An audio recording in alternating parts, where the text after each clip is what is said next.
Bom, terceira série, vamos lá. Vamos à nossa ajuda virtual não, visual, tecnológica.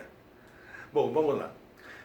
O que nós temos em questão, desculpa apagar aqui, que é outro tema, é para ajudar na prova. A prova, ela consiste nos conteúdos que nós trabalhamos: interpretação de texto, textualidade.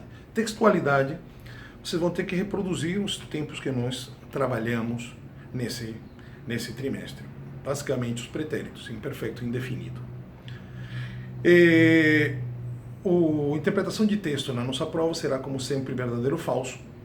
A textualidade, você não pode ter redundâncias, não pode ter reiterações, não pode repetir o título, 5 linhas mínima com coerência e coesão, enfim, sem ruídos gramaticais. É isso que eu espero de vocês. Segunda coisa, conteúdos gramaticais. Pretéritos. Se estamos falando primeiro de pretéritos, antes disso temos que falar de verbos. Verbos, pretérito tem uma temporalidade, uma parte do que nós entendemos como verbo. Mas vamos entender o verbo como um todo. O verbo como um todo, ele, na língua espanhola, ele se fragmenta em dois tipos de visualizações. Uma, que termina com infinitivo, como cantar, como comer, como beber, etc., abrir. Ou pronominal, como é beber-se, cantar-se, levantar-se, peinar-se, ou outros mais.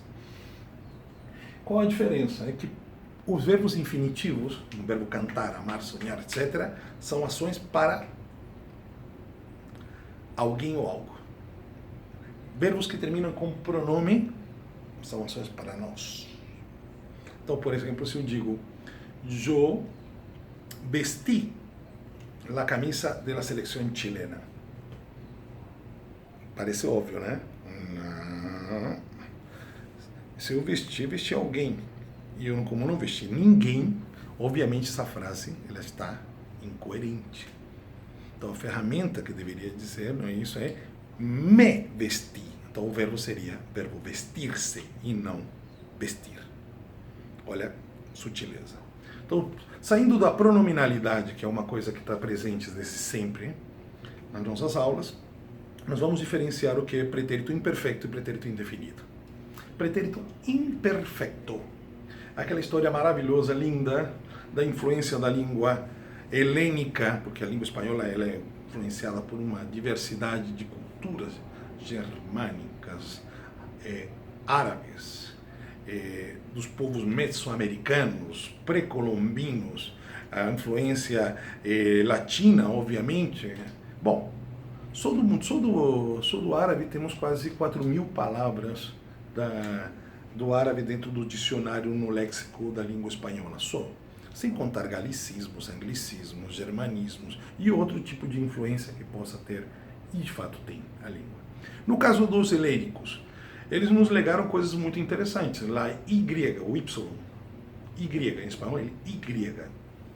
Olha só, os helênicos aí. Mas o que tem a ver isso aí com um pretérito imperfeito? É que para os gregos há um conceito muito claro.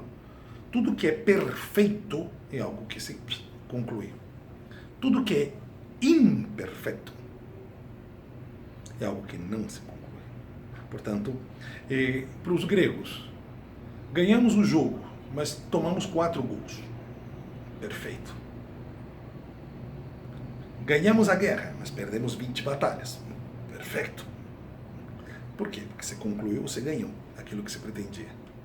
Agora, para os gregos, algo que não se conclui é algo imperfeito. E o imperfeito tem uma vantagem quando falamos de pretérito. Somente 3 verbos irregulares. Ver, ser e ir. Eu veía, eu era, não é certo? Ver, ser e eu iba. Iba, era e veía. Somente 3 verbos irregulares. O verbo indefinido.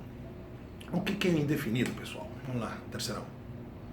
Indefinido é um verbo que se chamou em algum momento de pretérito perfeito simple.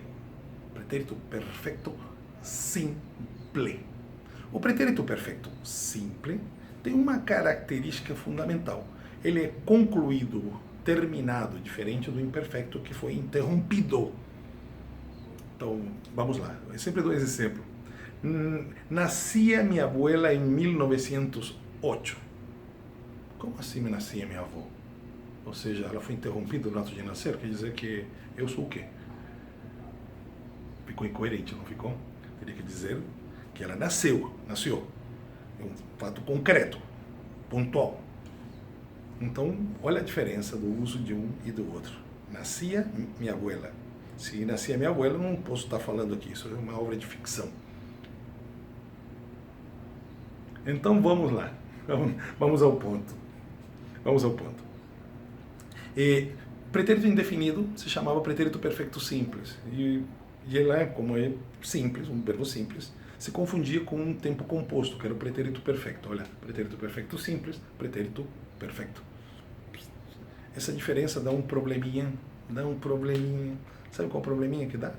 Eu vou dizer para vocês qual probleminha que dá. Um probleminha muito grande. Pretérito perfeito simples. E, ao confundi-los, as pessoas achavam que eram dois tempos. E não.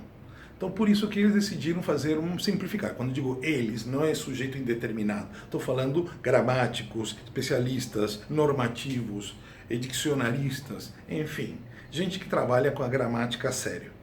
Eu sou mais do campo lexical, não é? Mais do campo comunicativo. Sou muito mais da linguística do que da gramática, mas eu entendo que a gramática, ela é a laje. A partir dela construímos o prédio. E esse prédio ficou assim.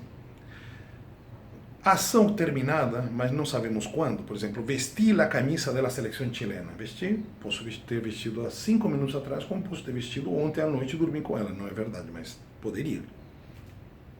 Então, como não fica claro, não fica definido o momento da ação, os gramáticos passaram a chamar de pretérito indefinido. Então, vamos lá.